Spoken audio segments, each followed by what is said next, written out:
Good day, everyone, and welcome to the Story of America with me, your host, DeAndre Pace, and co-host Rhett Williams. And today we're going over the Federalist Papers again. It's been a while since we've talked about the Federalist Papers. However, we've decided that we're going to finish these up in the next couple of weekends today, including this weekend. So we have one more weekend where we're going to be covering the Federalist Papers. And we've decided to structure this a little bit differently. I've titled the episode wrong because I uh, forgot what we stopped at. I thought we went through 40, 48, but we stopped at 40. And but generally speaking, doesn't change anything because we're going to be doing these in sections. So we're going to go through numbers 41 through 68. These are going to discuss the general powers of the government. We're also going to talk about the powers of Congress, the House of Representatives, the Senate, and the need and necessity for an executive. This will also allow us to talk about the powers pertaining to impeachment.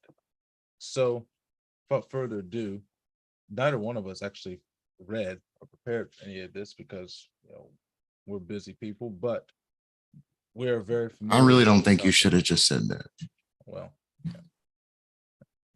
but but we're busy people, and we actually have reviewed this topic many times. Most of this stuff we've talked about before, in passing and in glancing. So I wanted to start talking about the general powers. So I guess you can say that when we're looking here, because I actually started reading at the 48th, but now I got to go back and look at number 41 because I forgot all about it. So as usual, I'm going to read the first, well, now the first paragraph in 41 is not that good. Let's go. All right, we'll go with the fourth or fifth paragraph. It says that we may form a correct judgment on this subject, it will be proper to review the several powers conferred on the government of the Union, and that this may be more conveniently done, they may be reduced into different classes as they relate to the following different objectives. One, the security against foreign danger. Two, regulation of the intercourse with foreign nations. Three, maintenance of harmony and proper intercourse amongst the states. Four, certain miscellaneous objects of general utility. Five, restraints of the states from certain injurious acts. And six, provisions for giving due efficacy to all these powers. And I guess this small little paragraph here will also work to it. The powers falling within the first class of those of declaring war and granting letters of marque,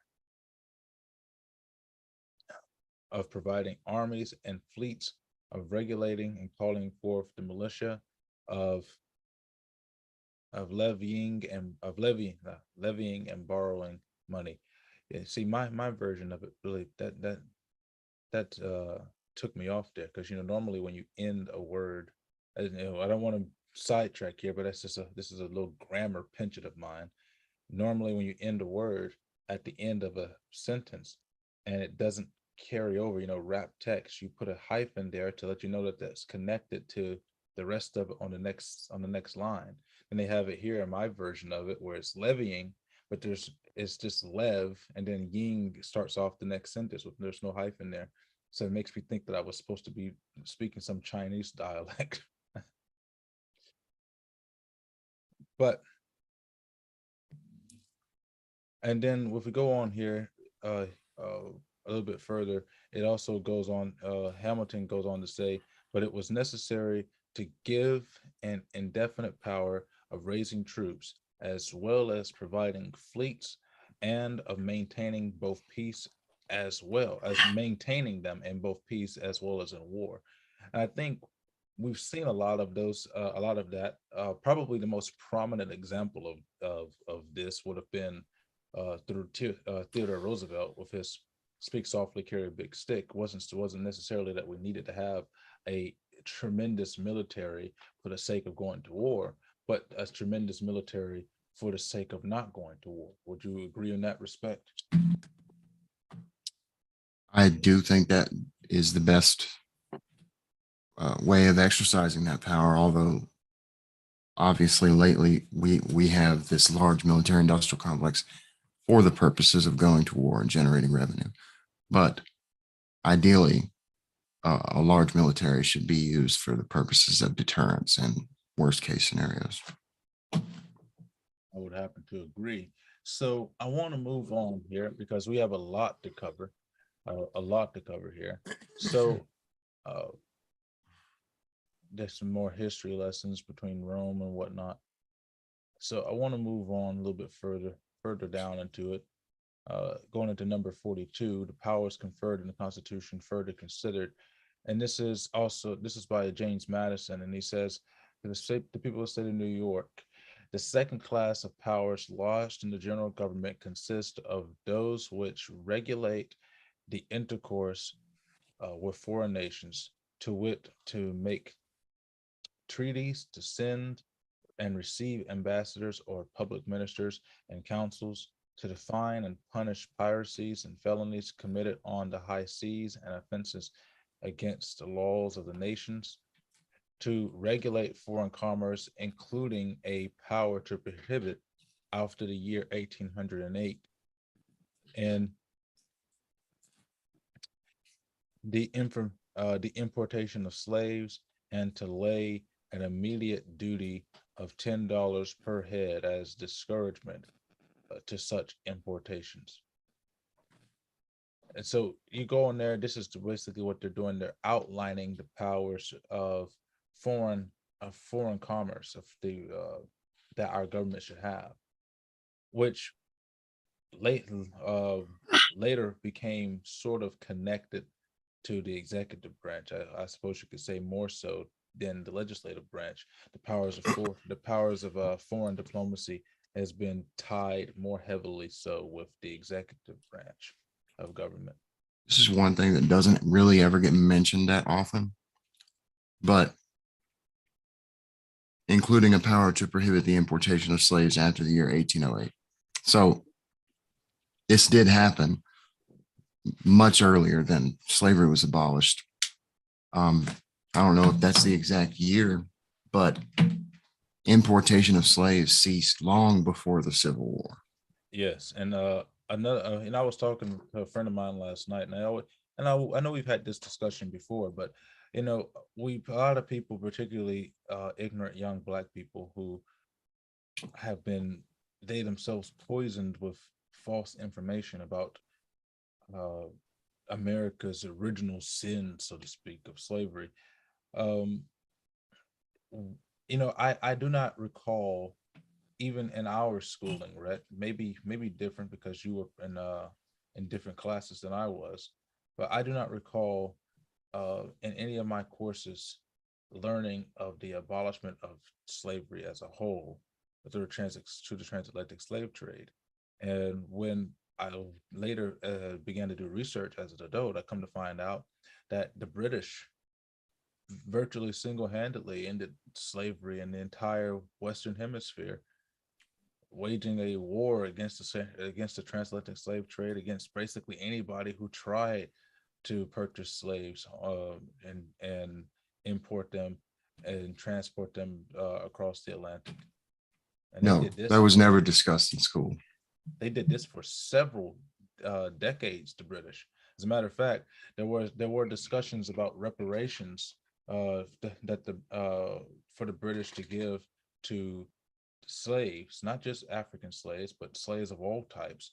And it was weighed that the cost of waging war against the system was more expensive than the cost of providing reparations. And the British decided to wage war and abolish the entire act of slavery than to just give reparations and continue to practice, which doesn't get mentioned at all in our history courses. Speaking of giving reparations and continuing the practice, student loan forgiveness, that's pretty much what they're doing. Yeah, it's just and you know what? Similar. If it follows the same principle, because if you think about it, if for you to give reparations, you have to basically uh take it from every single creed of person that existed on the face of the earth.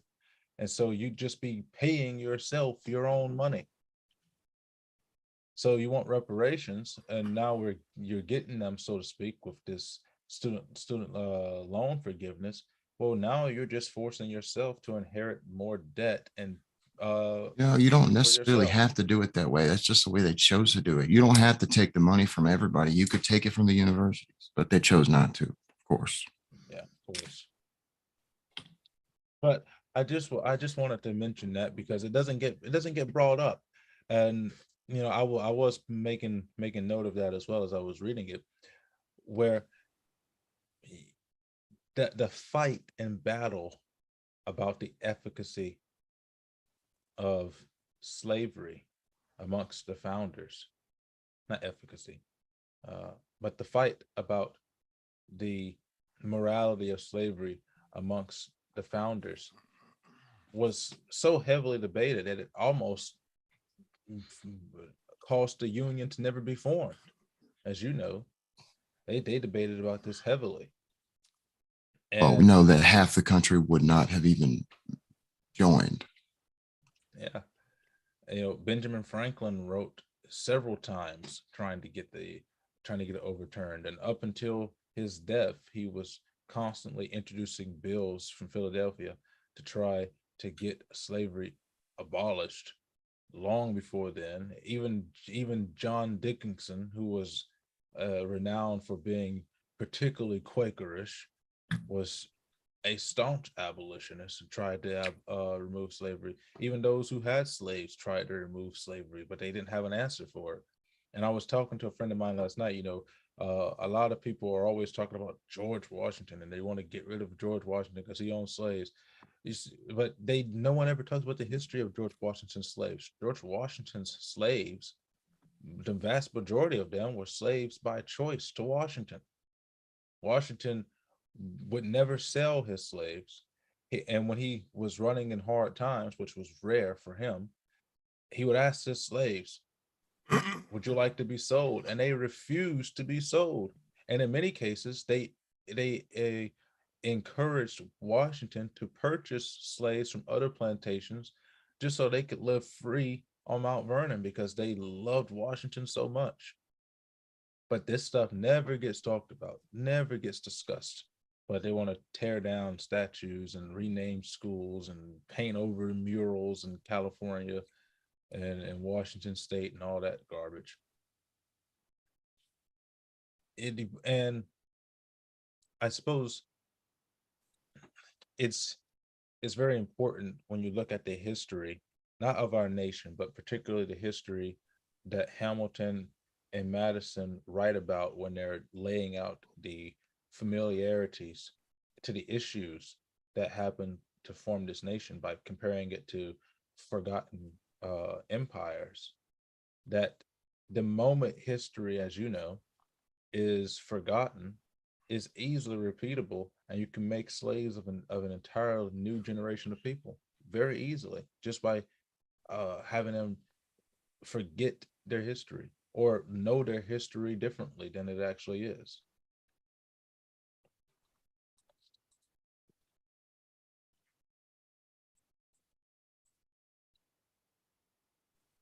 So the next power, regulating commerce among the states. No states were to erect tariff barriers against one another, obviously, because apparently beforehand they were charging each other tariffs. Yeah. So what you're on number 44, huh? I'm not going by number. I'm just looking at the summary, Well, the well, whole thing. let me read these here. So Federalist Papers number 44, restrictions on the authority of the several states. Now, this is also written by Madison. And so, number one, he says, no state shall enter into any treaty, alliance, or confederation, grant letters of marque and reprisal, coin money, emit bills of credit, make anything but gold and silver a legal tender, which obviously has been changed since, we now have adopted a different version of money. Pass any bill of attainder, uh, ex post facto law, or law impairing the obligation of contracts or grant any title of nobility. He then goes on to list out point number two: no state shall, without the consent of Congress, lay any imposts or duties or on imports or exports except what may be absolutely necessary for executing its inspection laws, and the net produce of all duties and imposts laid by any state on imposts or exports shall be for the use of the Treasury of the United States, and all laws shall be subject to the revision and control of the Congress. No state shall, without the consent of Congress, lay any duty on tonnage, keep troops, or ships of war in time of peace, enter into agreements or compacts with other states or with a foreign power, or engage in war unless actively invaded or in such imminent danger as will not admit of delay. And then he goes on to lay out more points. But this goes to, I suppose, when eventually we talk about the anti-federalist papers, this goes, as you mentioned many times before, about the issues that happen around Shays Rebellion and many of the other instant problems that we had under the under the Articles of Confederation and Perpetual Union that were not binding for the states. They were able to get into total wars. As I recall, Washington himself uh, marched some troops. What's this during Shays Rebellion? Correct me if I'm wrong, but marched some troops to, I think it was Philadelphia. I could be wrong, because the citizens had basically taken over and waged war against the government, and Washington just showed up with his army. Didn't no bullets were shot, nobody was injured, and he just showed up, but just marched up there and ended an entire potential war Definitely not Shay's Rebellion. without even Um, a single casualty or bullet been shot. Shay's Rebellion is before he was president. Before that, it might have been a Whiskey Rebellion. I Are you think it, talking I about when think he it, was a general? no, he was president by this time. Well, it's probably Whiskey I Rebellion. think it was the Whiskey Rebellion. Now that you say, now that you said that, but the clear powers that needed to be done to represent here were to protect the states in incidents like that, and to protect, for example, let's say California and Chicago and the state of New York really hate Ron DeSantis for sending those 50 illegals to Martha's Vineyard, and they decided to band together and wage war against Florida. Well, this would protect Florida from being invaded by California, Illinois, and New York. That's sort of how it would be. Uh, what other footnotes do you have on this particular?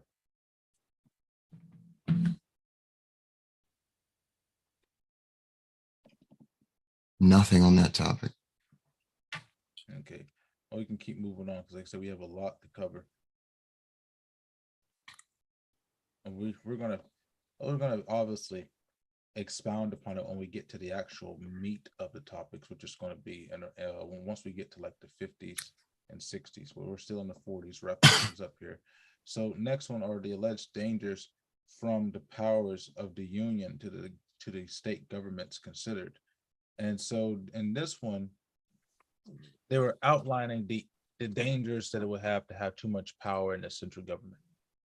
And they were right to fear that, because as we see now, um, I don't know if this is relevant to this topic, Rhett, but I was reading today that the House just passed a bill into law that would make it more difficult for the executive, for the president, to fire people who work in those bureaucratic positions of government. They call it the civil servants or civil service positions, will make it more difficult because Donald Trump, when he was president, uh, passed an executive order to don't make it easier for him to fire these people in those bureaucratic positions. And so now they've just passed a bill, which still has to go through the Senate and get 10 votes, but they had, I think, 10 Republicans vote for it in the House of Representatives. That would make it much more difficult to get rid of the bureaucrats, to get rid of the swamp creatures, so to speak.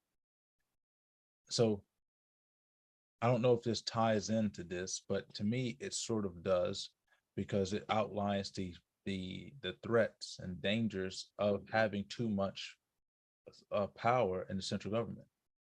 All these bureaucratic positions and the Congress are making more laws to protect the bureaucrats from being able to be fired by the only person who can fire them, which is the head of the executive.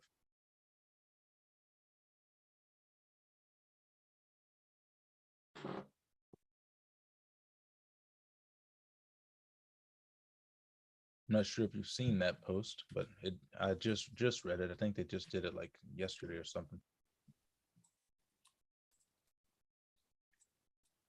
Which post are you talking about? It was a post by the Hill, or the Democrats in the House passed a bill. Let me see if I can find it here. No, I know this isn't our news.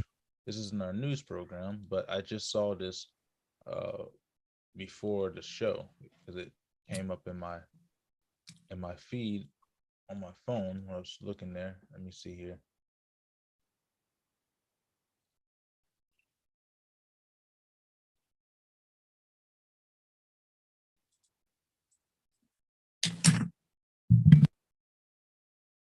Here it is right here.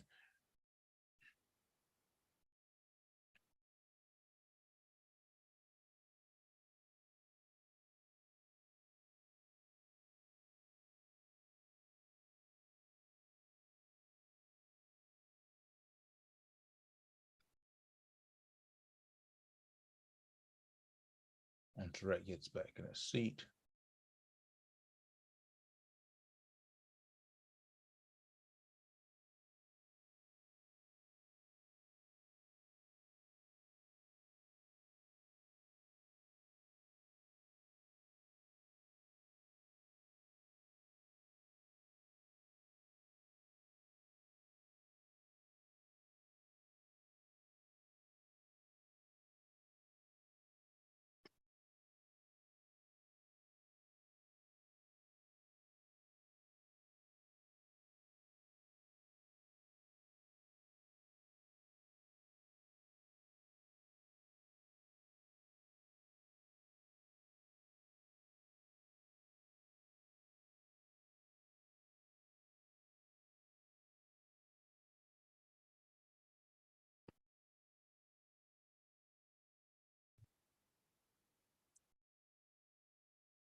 Sorry about this, guys. Just waiting on Rhett to get back in his chair.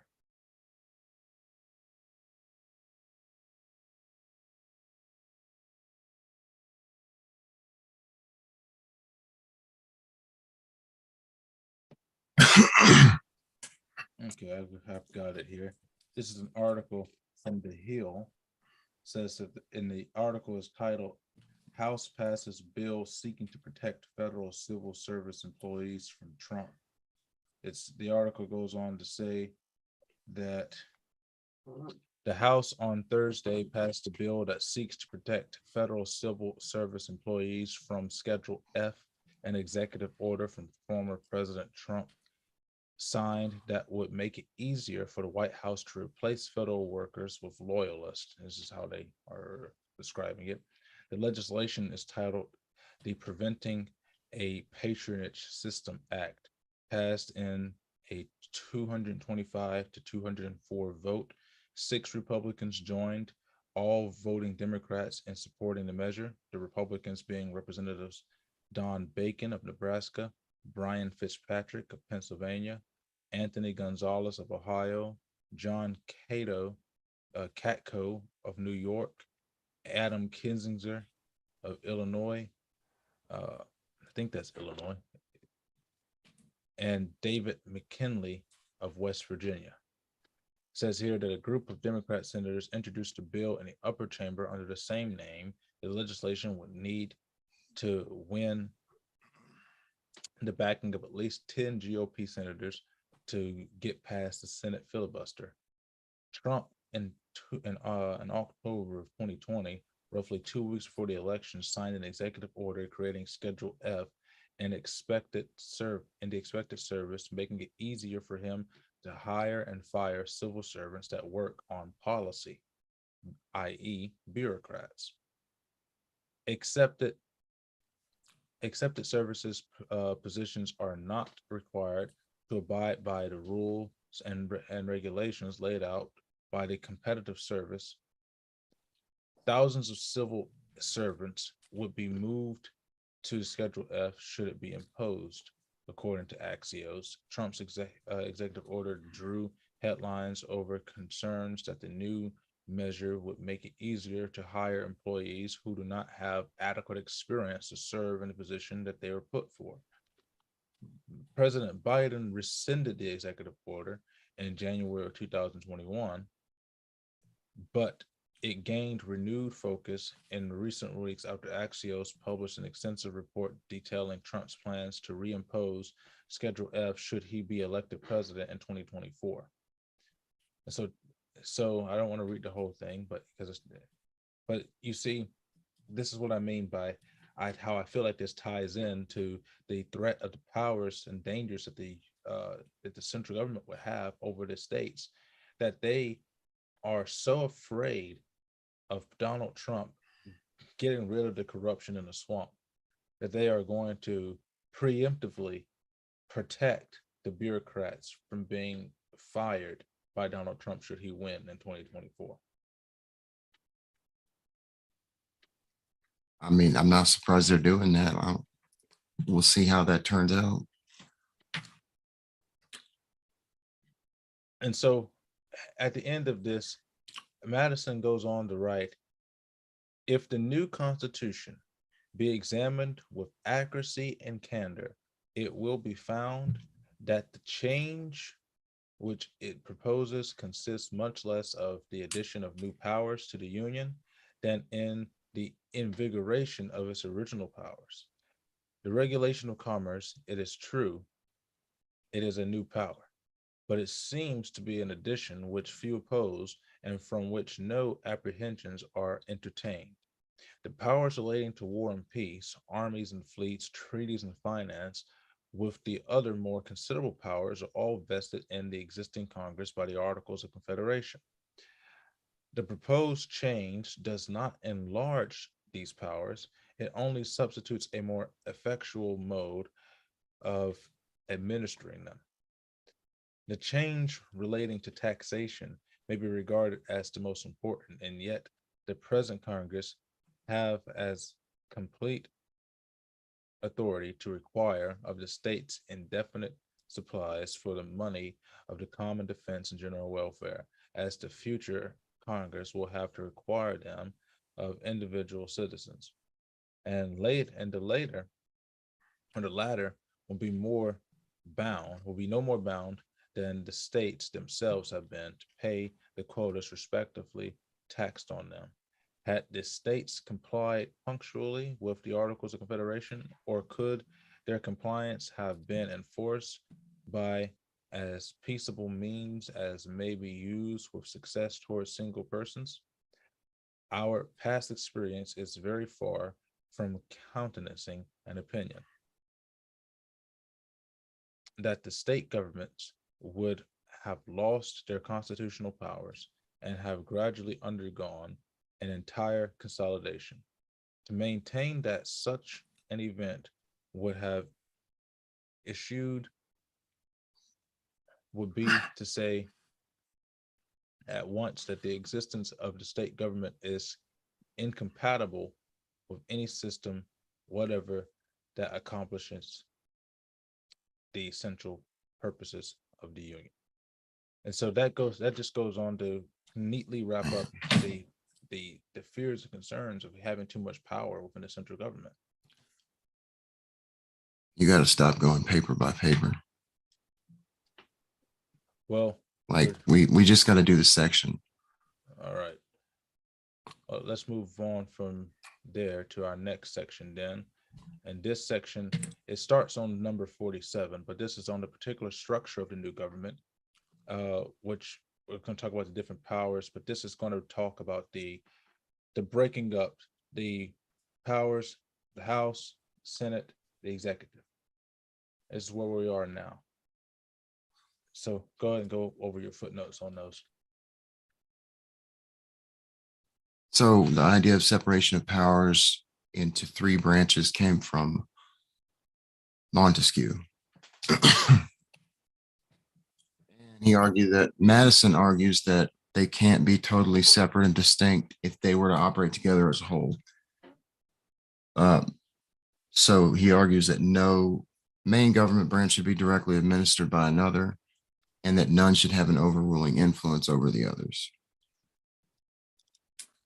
One of the main arguments that the Anti-Federalists had is that they kept this whole separation of powers idea kind of vague, which they have a point. It is kind of vague because it's not really a set in stone thing.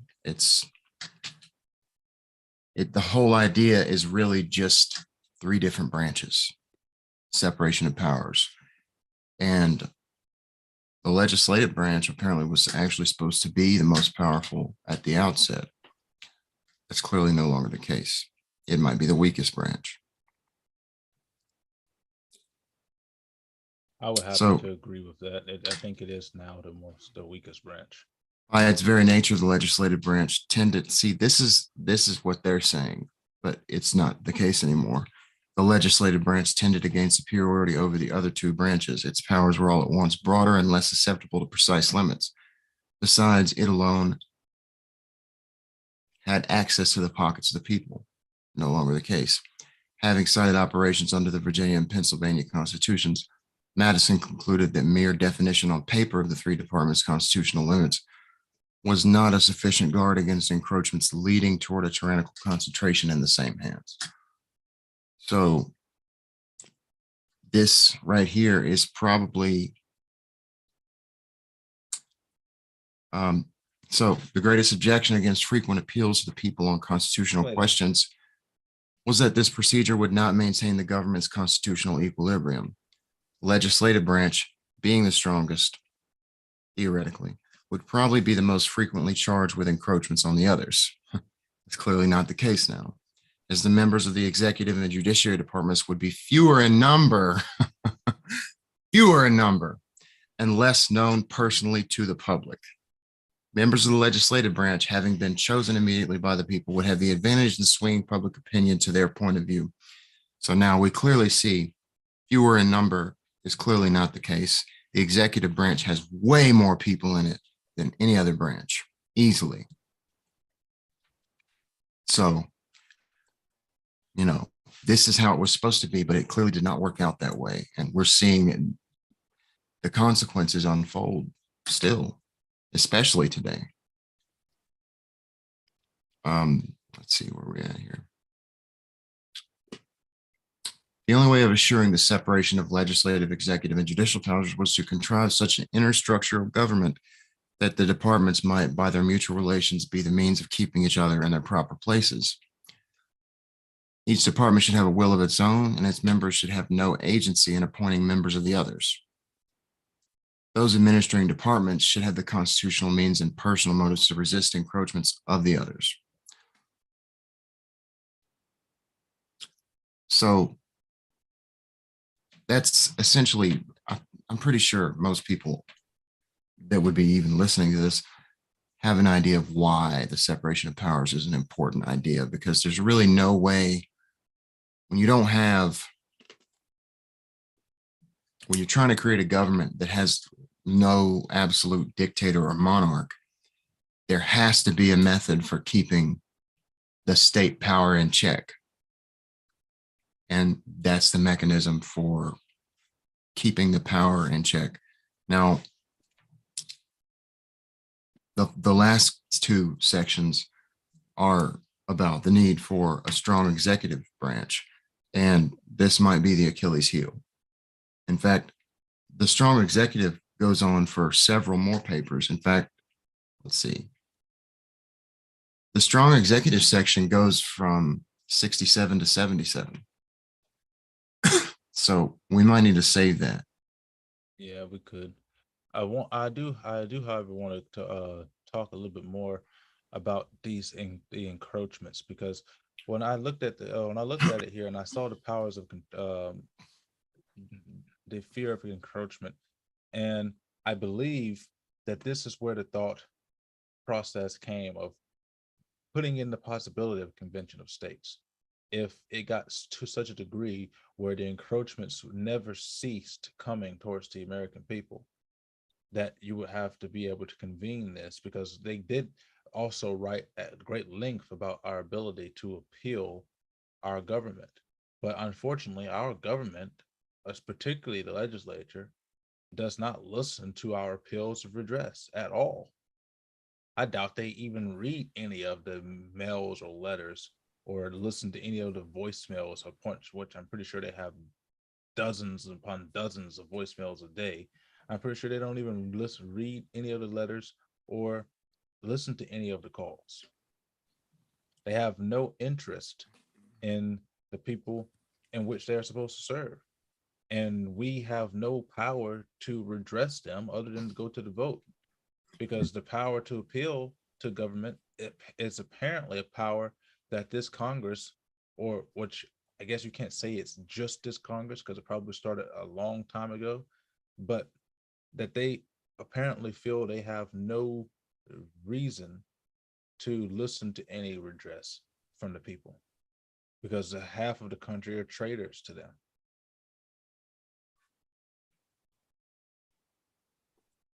So I take, a great issue with that. We are supposed to be able to have protected rights from the encroachment of government, and I suppose one could say that the entire being of America's government was because they were encroached upon so heavily by King George, that it forced them to create this union.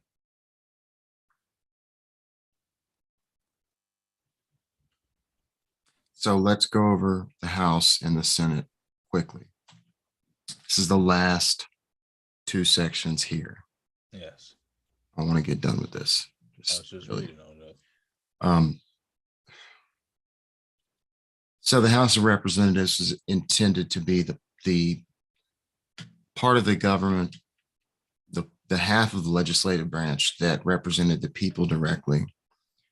Qualifications are, of course, 25 years old at least, a United States citizen for 7 years, and a resident of the state he was representing. 2-year terms.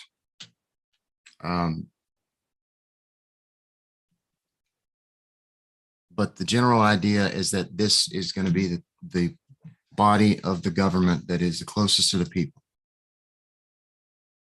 They're supposed to basically select the best from among them. Theoretically, that's how it's supposed to work.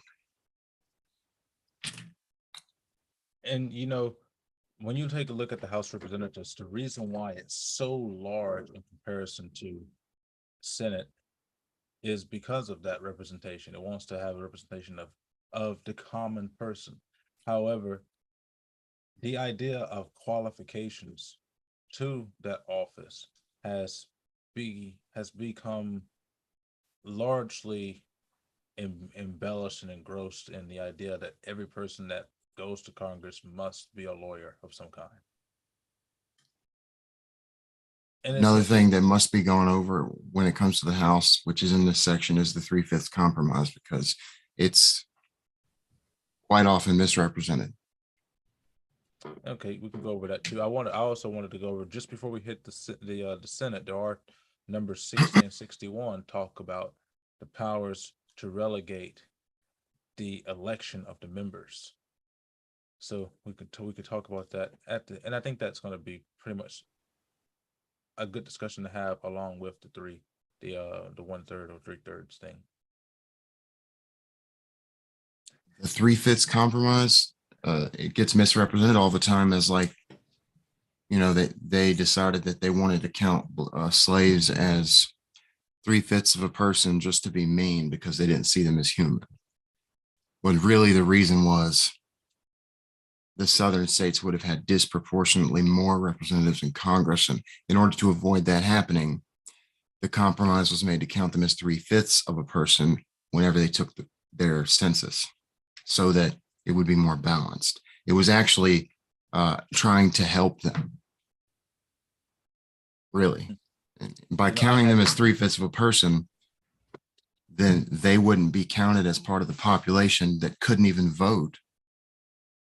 I had never even decided to entertain researching information about the 3/5 clause because I didn't think it was relevant. But that actually puts a lot more clarity on the issue because had it not been properly in place, the Jim Crow would never have ceased. Well, it would have ceased eventually, but the the things that were happening in the early 1800s and in the mid 1800s, where you saw gross disproportionate laws in reflection to free blacks and slaves and quasi free slaves, uh, were so disproportionate because the South would go and lobby, or say for example, you'd have these companies or whatever that work in the South. They go up and lobby, and New York was still very heavily tied to the South at that time. And they go up to New York and they lobby in New York and get some support there to pass these laws onto the books, which many of them are still on the books today. Which is why, again, I think there should be some type of um, amendment to the Constitution that would force much of the legislation to fall off after so many times, after so many years of not being Expiration reviewed. date amendment, that would be. Yes. Um, but it is, if the 3/5 compromise wasn't made and the South got to count slaves as full citizens with no voting rights, it is highly likely that slavery would not have ended. It would have ended, I'm sure, eventually, but It would like, have ended in a very nice fashion. no, and it wouldn't have ended that soon, even though it was relatively late compared to the rest of the Western world. But um, Abraham Lincoln probably would never have been elected because, the representatives plus the senators adds up to the amount of electoral votes that the state has. Yeah. And the dissolution of the Union would have been more concrete. We would probably be in two Americas right now. But Either that or it would have just been a completely dominated by the South, the entire country, and everybody would just be subjugated. It's really hard to speculate about what really would have happened, but it definitely wouldn't have been good. The 3/5 compromise, it's just presented in such that the such good completely detail. it's completely opposite of what it really was intended to be, the way that people on the left today talk about it. Yeah, the people on the left, all they say is, "Oh, they considered me 3/5 of a person. They didn't Yeah, consider it's me like, anything." It's like, no, you need to go back and research everything. if you They put just all think this about it off. for a second, it's just like, why would they do that just to be mean and hateful? Obviously, there had to be a point to it. And so when you start thinking about it, it makes perfect sense. Yeah, Why would they and do it it just for no reason? and they should the people on the left who are always pirating this around should be thankful that they came up with the idea. Tremendously so.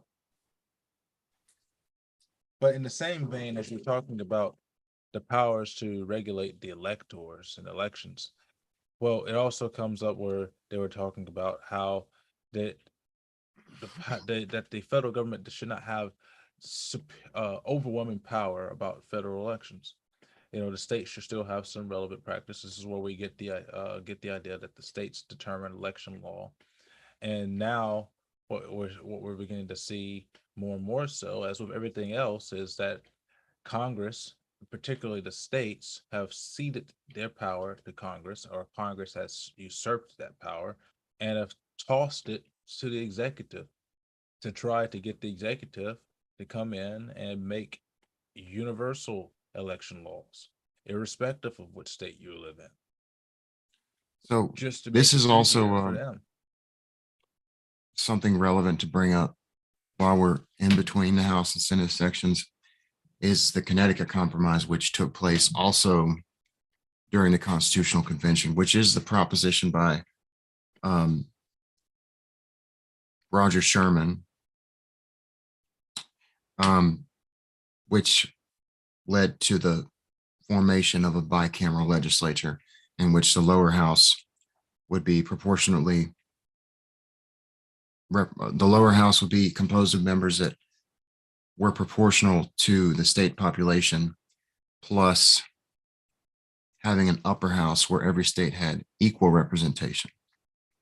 It's actually a genius idea. So that way, population wise, the larger states are represented, but in the Senate, even the small states are on equal footing with the largest. And this is again the genius perspective behind the idea of a filibuster, which again this modern generation of Congress wants to remove because they don't want equal representation, or at least fair representation.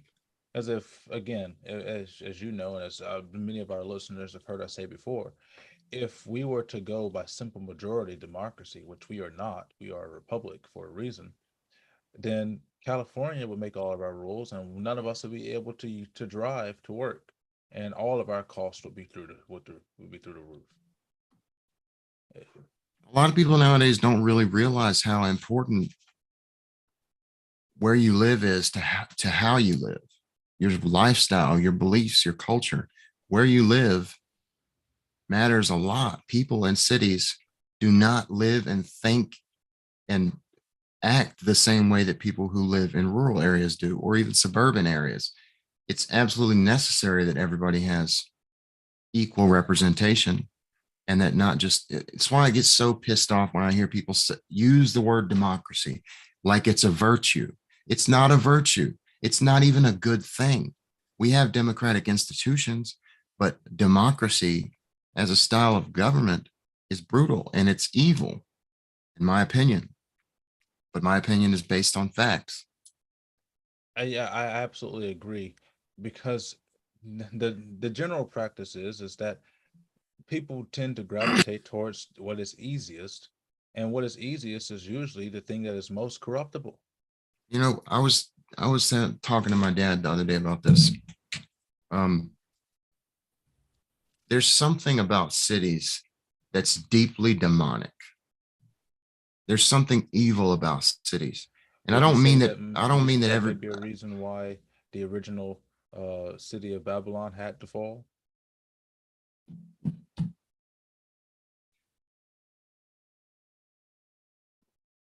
What was I just saying? You're saying that there's the demonic cities.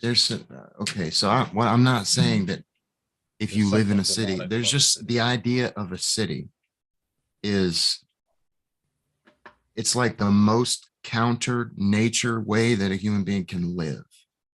It's the most counter nature environment a human being can possibly live in. And there's just lots How of so? people gathered in one area. And you remember in the biblical account in Genesis, Cain was the founder of the first city. And it says that the reason is to hide from his shame. Because So you can I'm hide amongst the assuming, flock. yeah, I take it as there's so much going on in a city that you can distract yourself endlessly without ever having to contemplate yourself or your actions or much of anything, even without being a criminal, just a regular person living in a city. There's so little time for quiet reflection that I I see it as something that leads to, like, it's a soul corrupting environment. You know, now that you talk about it, I think the same thing, because cities tend to never sleep. You know, the whole thing, like New York, the city that never sleeps Yeah. and whatnot. T- Um, so cities, in my opinion, are ripe real estate, prime real estate for corruption. You don't have to, like you say, you don't have to be a criminal, but just by just being in the city too late or too long a period of time gives you the ability to do things that you wouldn't necessarily think about doing if you were living further away from the city limits. And it Uh, allows us to basically disregard nature's clock. When you live in a city, you don't have to obey when the sun, well, anywhere is pretty much like that now, but in cities, big cities that never sleep, nothing, the lights are always on. It allows you to disobey your circadian rhythm and just choose for yourself when you're going to be awake and asleep, or you can just not, there's something about it that's just counter to our nature and biology. A lot of and it, actually. not only that, but if you look at the polling data, people who live in cities tend to be the least happy people. And Yeah, they're because when you don't spend any time doing psychological hygiene, or, any time in reflection, or just thinking about anything, sitting down and taking time to be alone and think, yeah, and I that think this that's stuff a starts to like, it starts to build up inside you, and you never get rid of it. It's like you just get gunked up soul wise. and that's the thing. It's the pressure of constantly having to feel like you need to belong to something while you're in the city. When you live in the city, you know, you're constantly like, well, everybody else is doing this. I need to be part of that same scene with everybody else. Whereas we used to have our own individual uh, likes and dislikes and wants, and you actually have to invite people over that you want. Whereas now, if you live in the city, you have people over to your home that you want, but a lot of the times you just have people over because they're just close proximity. They've got in many cities. I don't know. You might know a little bit more about it than I do, but in many cities, people get together who don't even know each other just because somebody may have weed or alcohol, and Well, that happens everywhere. it just festers into so much thing. But when I was going on, it's like you become corrupted and begin to do things that normally you wouldn't necessarily have an opportunity to do if you weren't in such close proximity with the same type of corruption and other people's, such as sodomy and idolatry, adultery in many cases, and we start to see like the city becomes like almost like a cesspool of corruption. And if you'll recall, Hamilton even pretty much refers to New York City in the same way. Obviously, not verbatim, but the point that he's making is similar to the point that we're making here. It leads to, you don't want the people who live in cities to be making decisions for everybody, And that's exactly obviously. what's happened. They're the ones that are making all of the decisions. So that point, yeah, I don't think we could be more explicit with the way that we feel about cities, although they're fine to visit. I used to think when I was a little bit younger that I wanted to live in a big city. I definitely don't feel that way anymore. Now I feel like I want to have like a compound somewhere an hour outside of a big city so that if I need to go there, I can, but I'm out here and nobody's here bothering me. I I've just got all this land. I've never wanted to live in the city, but I've always wanted to visit big cities because the big cities apparently have the best food, and you know how I feel about food. Well, I don't know about that. I mean, that's where they rate all the best food as being, but you can find good food anywhere. Anyway, we should move on to the Senate, Yes, because we only have a of few more course. minutes. This is So not going to take that long, of course, because the Senate's did you want to powerful. say something about the Senate? Yeah, what I really wanted to go over with the Senate is number 66, which is on objections to the power of the Senate to set as a court for impeachments. And I thought this one was relatively something that was interesting to talk about, considering the fact that we've had a president that was impeached twice in one term.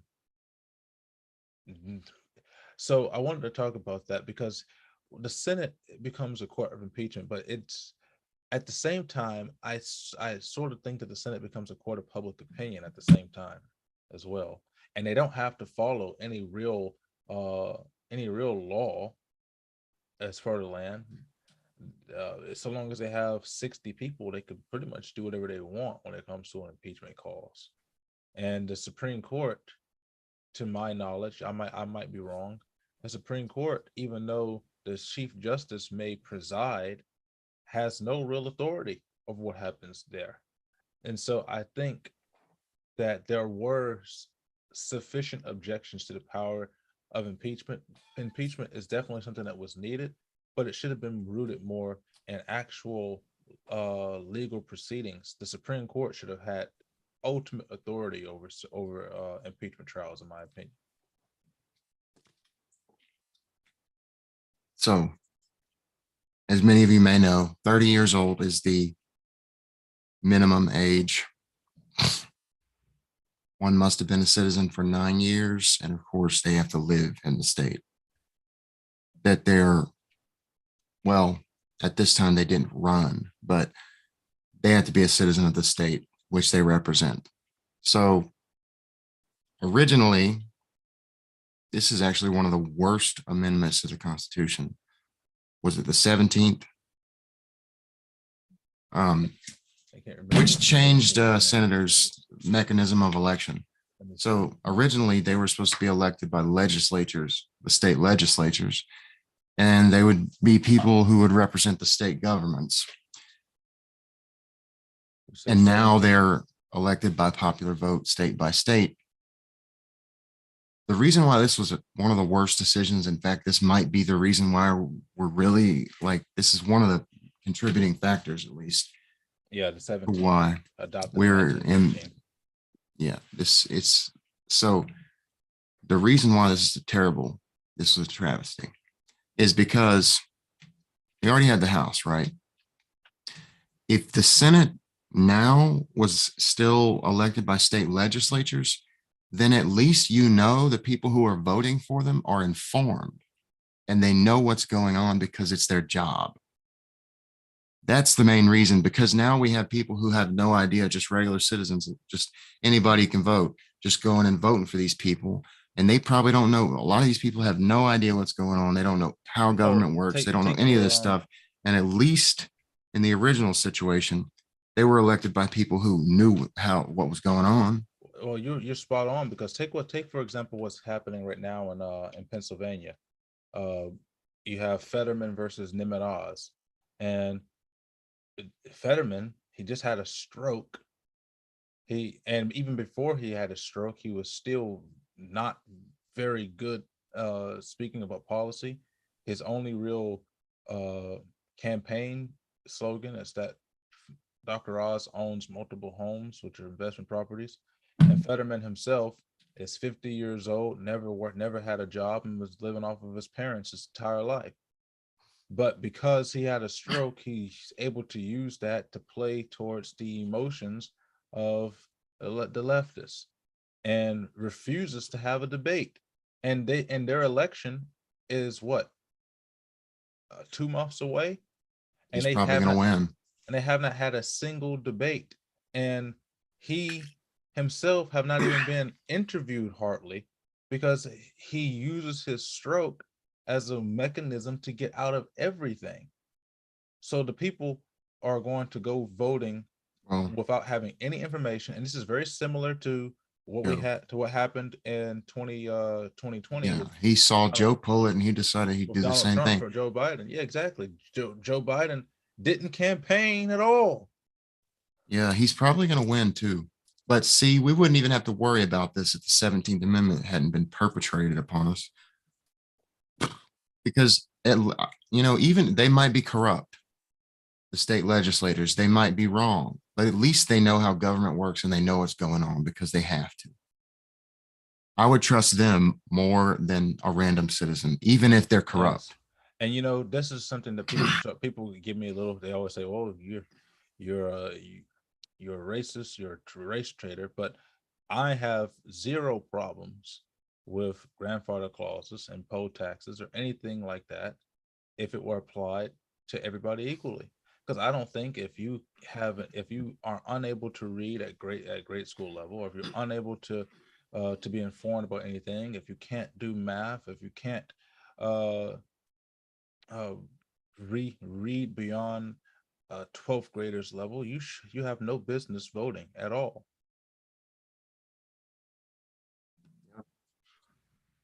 I would And agree with that, but I usually don't propose things like that, but honestly, because I don't think it's realistic. But yeah, people who don't have like basic working knowledge about how to function in life should definitely not be making decisions for us. yeah, people always, particularly in African American communities, so they're always like, oh, so they marched and they died for your right to vote. Get out there and vote. It's like, no, don't do that. The most patriotic thing that you can do, if you're ignorant of what's going on in politics, the most patriotic thing that you can do is stay at home on election day. Yeah, and I've done it several times. Not because I didn't know what was going on. Mostly it's because I didn't like anybody who was running. But if I didn't like on some down ballot elections, I have abstained from voting before because I didn't know anything about them. Every time, every time I've gone to vote and I didn't see anybody that I knew anything about, or or anything like that, I just wrote myself in. I don't remember if I've ever written anybody in or not. If I ever have, I don't know. I can't remember. But if I ever have, I probably would have wrote myself in. I But, feel I could do a it's better not like job. it's going to show up on TV or anything, but, it's just a protest vote, Yeah. Like I could do a better job than any of these people, even though I don't know anything about them. I'm just going to make that assumption. It's pretty much, but I would never cast a vote and not knowing what's going on, not knowing anything about people. That's why when 2016 came around, Burleson and I, we started our YouTube show, and we were reviewing all of the candidates from both parties, and we're looking at everything, seeing who we're going to vote for, who's the best one that has their policies and thoughts in mind. We're looking at their background history and all of those things, and we came and settled on Donald Trump as the one that was the best person for us to vote for. Unfortunately, he won the primary for the Republican ticket, so that was who we had. It was Trump or Hillary, and Trump was clearly the superior Dude, choice. I think in the primary, I voted for Newt Gingrich. I forgot Newt Wait, even no, ran. no, hold on. No, I'm thinking about 2012. I voted for Rick Santorum, which was stupid. But You think you vote for Rand Paul in the primary in who I voted 2016? for in the primary of 2016, maybe. But after the primary, I'm pretty sure I didn't vote for Trump in the primary. But I later on that year became convinced that he was genuine and he was really like not part of the establishment. And a lot of that came from watching a lot of InfoWars and Alex Jones. Like I learned a lot of information from him that year. Yeah, I think I was watching that was like AMTV or something like that that was on YouTube, InfoWars with Alex Jones and um Old I would Roger see Stone. Remember Owen Roger. Schroyer?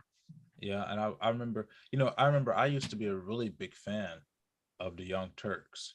I used to watch them Man, like all the time. And I was they then gone downhill so bad, haven't they? yeah, once the gloss of ignorance came from over my eyes, I'm like, how did I ever watch this garbage? You know, Yeah, but yeah, Cenk Uygur has kind of descended into madness though. He they've used to all be like descended more into madness. coherent, but he's just like, man, And dude. that the chick Anna Karparsky or whatever Anna the hell her name is, Kasparian. She's better than Cenk, but because I've actually seen her have a real genuine debate with Ben Shapiro, like where she was actually not playing games and really just trying to talk about something. So I have respect for her for that alone, but pretty much I don't like her. I hate her.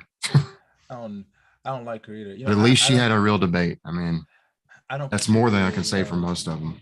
I don't particularly like Ben Shapiro either. He's usually right, but I just don't like how smug he Yeah, but is. that's not relevant to what I'm talking about. I know. I just like the I've kind fact of that started to not like him as much either, but I mean, he's still He's usually right when he's doing it, but he's just got a smugness about him. And I really hate, I guess because I'm from the South and we talk slow, and I particularly talk slow. And so when people speed talk like Shapiro does, it kind of rubs me the wrong way. I don't know. I didn't even realize he talked fast until my grandma said something about it, but probably that's because I talk fast. And I you don't don't talk as fast as him, but yeah, probably, you talk at like a normal human space. well, I think so too, but I've been told by some people that I talk too fast, like my grandma. But she thinks Well, that see, everybody you talks. just have a better ability of pulling your words together than some people do. It takes me a Maybe while that's to get so my it gives me the thoughts. illusion of talking fast, but I'm really just not struggling or reaching for words. Yeah, like for me, Sometimes I do. it takes me a while to put my thoughts into words. Uh, but for you, you're able to have one consistent stream of thought flowing from the brain through the mouth. Yeah, I suppose it's a skill, but I was born with it, I guess. My name is derived from the same Greek word as rhetoric, rhetor. Apparently, my name is derived in Greek and in Latin as courageous man of the field, strong, or the one that I like the most, the divine helmet of God. That's all your first name? Yeah, that's just my first name. Yeah. I went and looked up. I was like, okay, what does rep mean in every context and language that it's used in? It means advice or counsel, a well spoken man, or passionate and fiery, ardent. And Alexander means defender of mankind. So I think that, that's pretty fitting. I like that. I actually thought my name was fitting too. I never actually found any things for my middle name or my last name. But my first name, because I had like a school assignment or something on it, something like that. That's the reason why I had to look it up. And I was like, you know what? It kind of matches because Yeah. the Yeah. French say courageous man of the field. I love being outdoors in nature. I love being in the woods.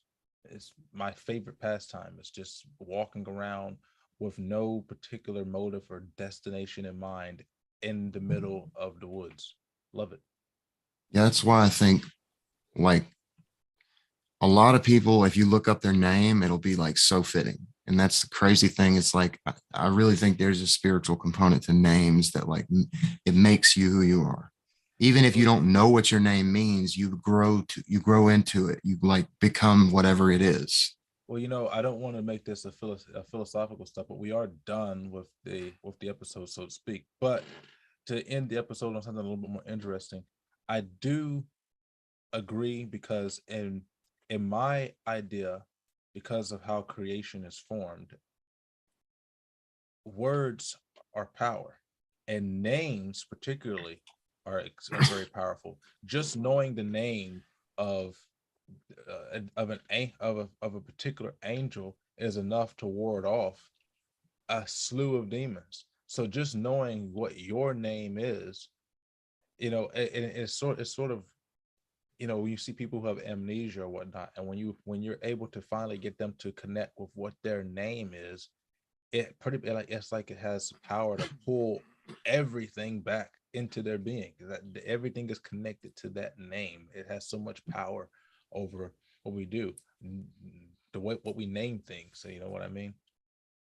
Yeah. To in large part, reality is made of language and words, at least in one aspect. Um, you know, creation was spoken into existence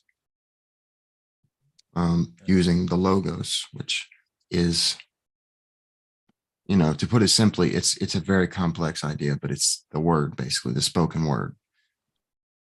But yeah, the name, your name is so central to your identity. It is like the nucleus of the person.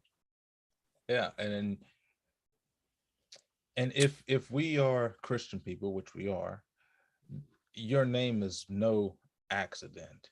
It's not like your parents sat there and spent time debating what your name should be. It's like, oh, I want my son to be named DeAndre because he's going to grow up to love the forest.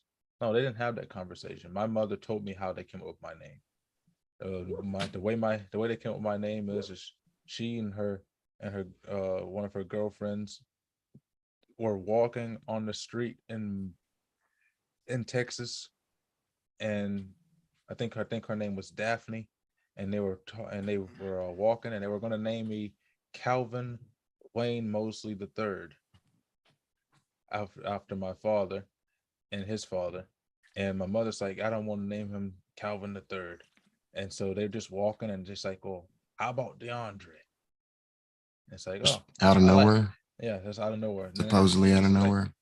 and how about DeAndre? It's like, oh yeah, I like that one. But That the was all. truth is, the name comes down from the pleroma, Yeah, from the idea of hyperspace, and it just like ideas have people. People don't have ideas. They just need a human host to manifest themselves. So the name, however the parents come up with the name, ultimately it's not something that they're coming up with. It just comes to them by some mechanism that yeah. I mean, they're unaware of. It just comes out of nowhere. and so it's like it's never a coincidence that you are named as you are. Your name has purpose, has meaning, and in many ways it does shape and reflect your lifestyle.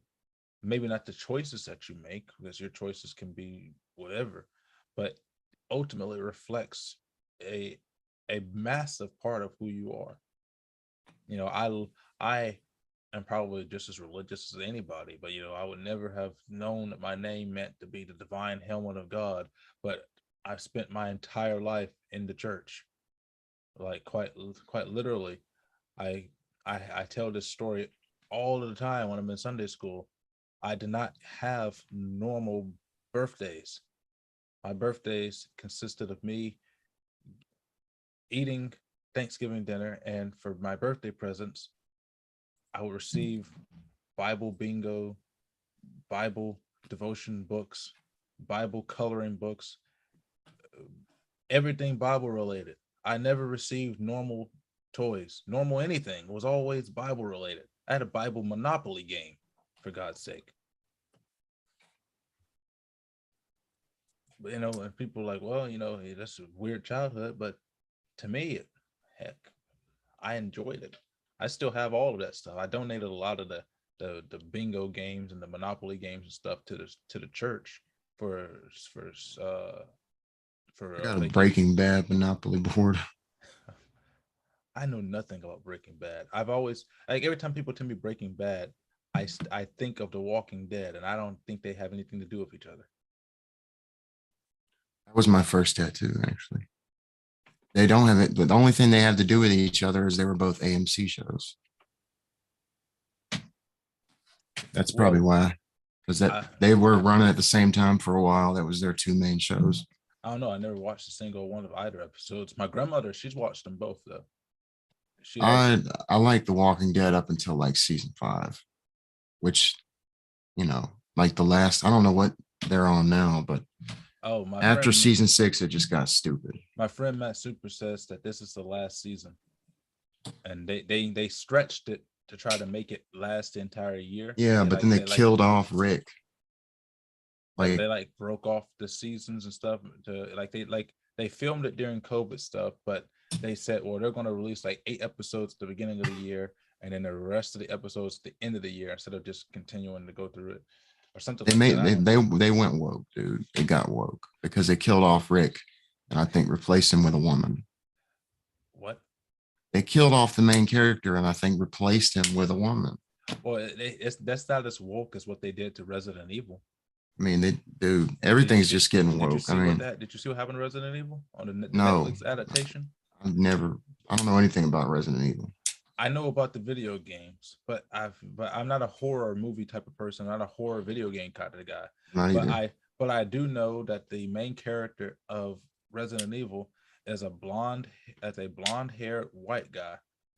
But in the Netflix adaptation, he's a black guy now. I think some of the Resident Evils have had other, I don't know. I can't comment on it. I don't like horror stuff either, but I definitely find Silent Hill super interesting because it's The very psychological. the the horror movies that I have watched recently, I've liked. You know, A Quiet Place. I loved it because it takes you back to a time where you have to have theater with no words, because if you speak, then the creature, the death angels is what they're called, they can hear you from miles away, and if you speak too loud, they will come and they will kill you. And Just reminded me of something. the way they opened the story up was like, I'm like, they're not going to do this. They aren't going to do that. And this little kid, he takes a toy from the store, and they took the batteries out, but his sister, who's deaf, gave him the batteries back before they left the store. And so they're on a bridge walking home, trying to making sure they're not making any noise. And next thing you know, you hear this siren from the toy in the kid's hand, and the dad turns around and looks, and he's running to try to get the kid. And as he's running, you see the trees or stuff are moving. And as soon as the dad gets to the kid, this monster comes out and kills the kid. So it's just like everywhere, the whole world, you can't make a noise. Yeah, because there's like a meteorite fell from outer space and it's aliens and stuff. And they were not able to figure out how to kill him because they have like this external shell. And uh in the Quiet Place too, they figure out how to kill him, but they were it wasn't the entire world. I think it was like this one state or something. And there's like they knew Hmm. for a fact that it was like three or four in the area. And when it crashed down, it just killed everybody. Everybody abandoned the town. Nobody was making noise. And some people would get so distressed that they would just scream to allow the monster to come and kill them. And people had to learn how to how to live without speaking or making noise. Dude, this Quiet Place alien looks just like a demogorgon. It does. Yeah. But And in by the way, I actually haven't watched Stranger Things either, but it sounds like it might be interesting because it is based on the Montauk Project and MK Ultra. I haven't watched it, but I played it, not by wanting to, but one of the games I have on my phone, the Seven Deadly Sins, had a collaboration with Stranger Things. And so characters in Stranger Things came into the world of Seven Deadly Sins. So I got to get a piece of it, and it looked interesting. But and then another horror movie that I watched, um, this was back in 2016, was Lights Off, which I thought was really interesting. That this spirit can only manifest itself in the dark, because she had an allergy to the light that burned her skin, and the doctors tried to cure her by exposing her to UV radiation, and it disintegrated her body or something like that, and she became just a shadow. And she had a friend at the clinic, the insane asylum or something like that, whatever they were. And she just followed her around, and anybody that got too close to her, even her own family, she would get jealous of, and she would kill anybody that got too close to this friend. If this friend started taking her medication, because she was connected to her psyche, and if the friend was on her meds, the ghost wouldn't have any energy to form herself. So she would force the woman not to take her meds. And so eventually the way that the movie winds up ending is to kill the ghost, because the ghost was trying to kill the mother's kids. So to kill the ghost, the mother, because the ghost flushed the mother's medicine down the toilet or something like that. And so to kill the ghost, the mother had to kill herself to end the connection that the spirit had to the world, because the spirit was connected to her psyche. And it was interesting. It wasn't over the top horror, but it did make you like, I'm not going to go in my living room with the lights off for a little while. Yeah, dude. Well, I feel that way anytime I watch something about ghosts or aliens on YouTube. But sometimes, even after I'm getting ready to go to bed, I'll still put on a video about paranormal stuff and just lay there. I know, I do the same thing. Like, and then wake up and see stuff like, okay, yeah, my mind's just playing tricks on me. I'll wake up, sleep paralysis, and then I'll be like, all right, do I want to astral project right now or do I want to not do that? And then I usually end up doing it a couple times just because I've pretty much gotten the exit like on point. I can do it on demand as long as I wake up in sleep paralysis. All I have to do is intend to get out, and all of a sudden I just immediately go out of my body. But I haven't been able to really get past the point of being out for just like a few seconds, like 30 seconds, maybe tops. The last time I did it the other night, I just kept getting stuck. Like I kept, for some reason, I get stuck to the floor and it's weird. And then I'll try to go through. Usually I can just go straight through walls, but I tried to go this way and I got stuck. I couldn't get out my door and then this door in my room. And then the second time I'm like, okay, let me get out. Then I got out. I was stuck to the floor again. I tried to go out the front door and I got stuck. I couldn't. So I was just like, man, whatever. I guess it's not the day. Every time I wind up doing it, I always wind up in the same place because I, like I told you, when I do mine, I I'm sending myself somewhere else, and so most of the time, I always wind up like on the edge of an observable galaxy or something like that, and I'm just sitting there watching it spin in an orbit, and nothing else happens. I'm just always just there watching fucking Milky Way spin around. It's an art that really has to be perfected. When to get really good at it, it takes a lot of practice. And You know, I've I just read a try to lot get about myself it. try to get myself to go other places, but for some reason, I always wind up on the edge of the fucking universe, Yeah. staring back at it. Well, one thing it's hard, it's because we're so used to being in the physical.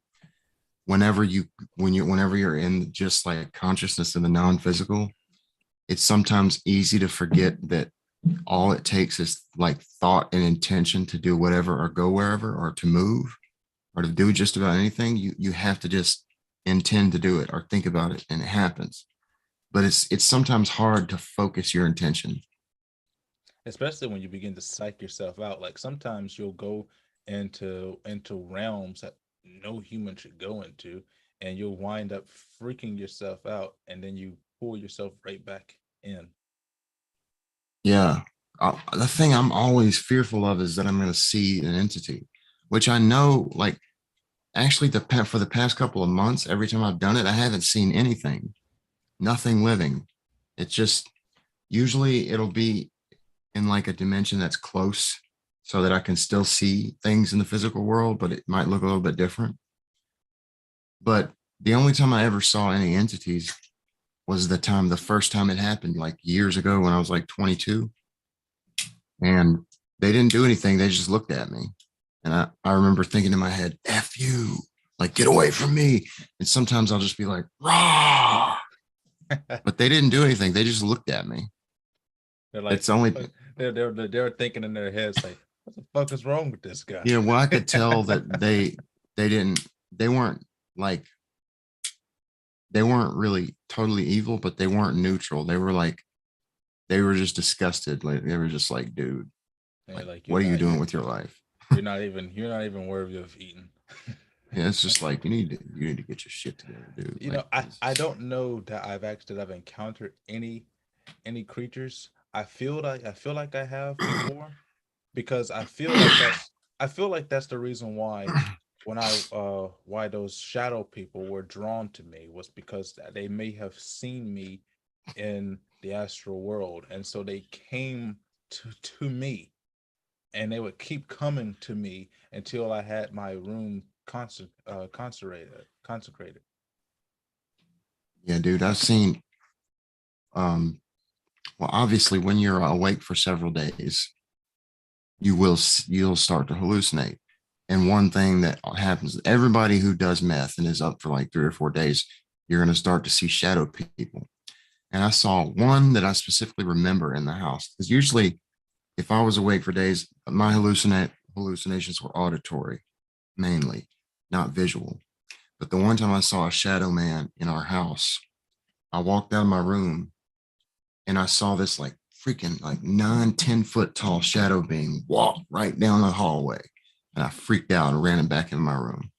See, that's the thing that scares me. That scared me so much because I was like, this was in the fifth grade. This was Katrina, and I'm sitting there. I'm in the bed. Uh, I got the TV off. Um, you know, and what made it worse is because we didn't get power back at my house and during Hurricane Katrina until around the end of October. We were without power for 2-3 months. You stayed there the whole time? Yeah, we had nowhere else to go. Hmm. We Yeah, didn't, you know, whenever I lived in Hattiesburg at the time, and we went to Ruston to stay with some other family members, but we were gone for a long time. yeah, And and I remember so we came back and we still didn't have power, so it was a long time. so we know, and the thing is, my our whole family stayed at our house because we had a brick house. And so my aunts that lived in the trailer across the street came and they stayed here. My cousins that lived in Gulfport, they came and stayed here.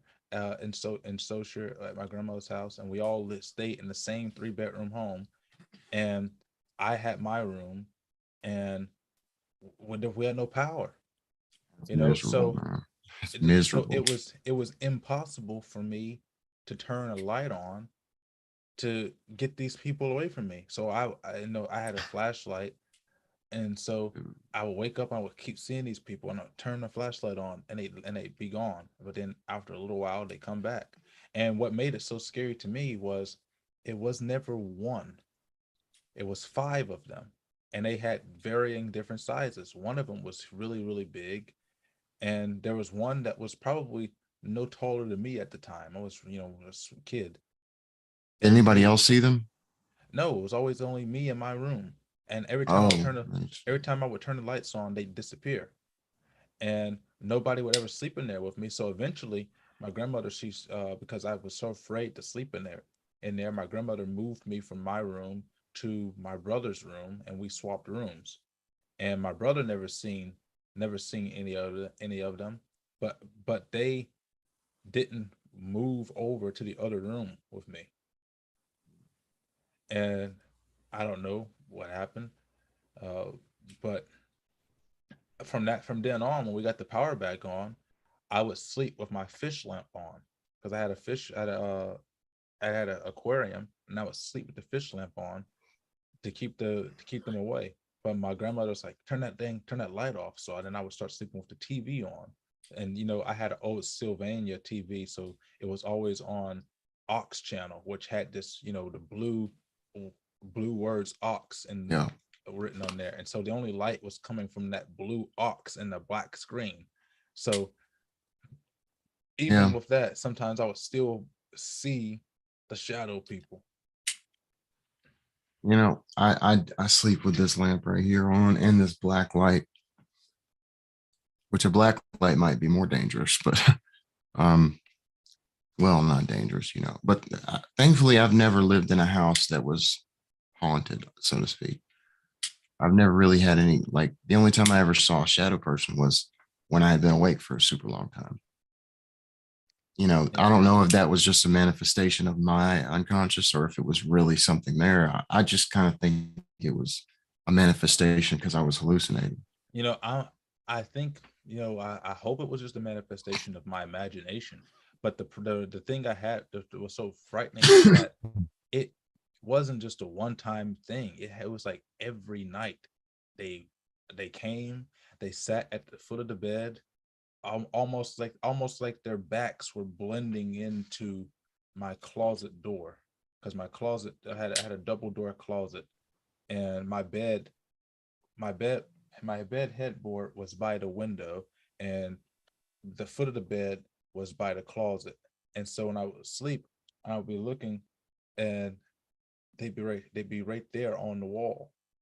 And every night they would get a little bit closer to the bed until they were around the bed, all five of them. And I have no idea what they wanted. But at the same time, I had a lot of weird stuff happen to me, because I distinctly remember hearing the voice of God when I was in fifth grade. And I remember the still the visions that, like, I think I told you this before, the visions that I saw when I closed my eyes to pray at altar prayer at the church, and it was like I was taken to a completely different world. It felt like time stopped. It was only an altar prayer for maybe 5 minutes, but I was taken, and it felt like I was gone for a long time. And I I saw things that are still burned into the back of my eyelids, and I can't get. Every time I close my eyes, for the longest, and I was so terrified that I drew pictures of what I saw, because every time I closed my eyes, I saw it. It was burned into the back of my eyelids. You know, it's receiving emanations from the Lord are not always what people believe them to be. They are terrifying. I don't know if you've ever had that experience, but the ones I I don't think have, I've ever had any like visions like that, but not exactly like that. I mean, most of the time, like I've had dreams that have happened, like have come true. Like, well, not entirely. I've been to locations in dreams that I had never been to before, and then later I would go there. But I don't think I've had any like visions like what you're talking about. what I saw, if and I can still see it as plain as day. What I remember seeing is it started off as a nice, beautiful day, maybe a little overcast, and then the earth just turned completely gray. It's like it was just like all the grass was made of ash, pretty much, and the sky was like, it was like if you go outside and it's a big thunderstorm outside, but it's the daylight and the sun is trying to peek through the clouds, but all you're able to get is like that little white glow in the massive gray bellowing clouds. Silver lining. Yes. And I was able to see in that just how desolate the earth was. And there was this tree, and the tree was dead. Nothing grew up, but there was this man under the tree, and he had this tattered robe on, and he had a hood on, but you could see that his head was not human. It had like, it wasn't horns like you think of horns, but it was like these, I guess you would say, horns or maybe antlers or whatever, coming out of the side of his head where his ears should be, and they extended very, very long and curved upwards, sort of. Dude, that's And scary. That's so and bizarre. as I got closer to him, I got to see his skin, because his hand was visible from his tattered robe, and his skin looked like it was burned and turning to ash. It was really, really chipping away, kind of like, if you've ever seen one of those horror movies or whatnot, when you see someone get burned and their skin turns black and it starts to chip and crack. It looks sort of like that. And then, almost immediately after I was able to see his hand, the sky opened up. He was gone. The tree was gone. The earth was gone. And I was looking up, and this massive ball of fire had a solar or a lunar eclipse come out, where it was just black, and all you could see was like a ring of red sunlight trying to peek from behind this black orb, and then from around the orb formed an eye. No eye, no iris, just an eye, just the shape of an eye. And then on the other side, there was no face, but there was another eye, but this eye didn't have any pupils. Instead, it was just a general shape of an eye, and and in that shape, it was like beams of orange sunlight that shone and moved, sort of like how you see the formation of the aurora borealis or the northern lights. And these rays of sunlight shined in the form of an eye like that. And then the other eye that had that black eclipse in it. The eclipse opened up, and I was brought inside that. And for a few moments, I was taken to, well, what appeared to be a city, and I wasn't able to get past the gate, but I was able to see far into the orb, because the way it felt, like I felt like I was at the gate, but I wasn't at the gate. I was at the gate, but I was outside of the orb, and I was able to just peek inside, and I was able to see street lamps made out of diamonds, and the roads made out of what looked to be platinum, and it just went on and on and on. And the skylight seemed to be made of stars, and then next thing you know, my pastor said amen, and I opened my eyes and ended my prayer, and and then the vision ended. But then every day afterwards, every time I closed my eyes, I saw everything, particularly the man. I kept seeing the man, and I kept seeing the rays of sunlight shining behind that orb, and it was terrifying. And then as we were riding like to go get chicken or something, and I was in the back seat, and I was getting ready to take a nap, and I heard my name get called, and nobody spoke to me. Like I'm calling my grandmother. She's in the front seat driving. My aunt's in the passenger seat. I'm like, did you say something? It's like they're like, no, we didn't call you. And it just echoed in my head like twice, calling me. And then I saw the face of Jesus, and that was in fifth grade, and I was terrified. It was terrifying for a fifth grader to see that. Yeah, it's hard And to know. Like with visions like that, they can be hard to decipher. I was like, the man was the thing that just stuck out to me because of the Yeah, the horns on his ears just kind of that stuck sounds out like freaking that. terrifying, dude. But And it like the way you said it though, with like antlers, Yeah, it was almost dude. like we had antlers, but they weren't antlers. They were like uh instead of antlers, so to speak, they were made of flesh. I know that, but they protruded out, and I say they're like antlers, but they were actually kind of more like a great big horned sheep's horns. And but instead of being on the front of the head and curving up, they came out of the side of his head where his ears should be, and they curved And upwards, but they it's weren't starting to freak me horns. out, dude. They were It's sort of freaking. like flesh, but his entire being, I couldn't see his face. I couldn't make out the color of his skin or any detail on those appendages on his head. I couldn't see under his hood.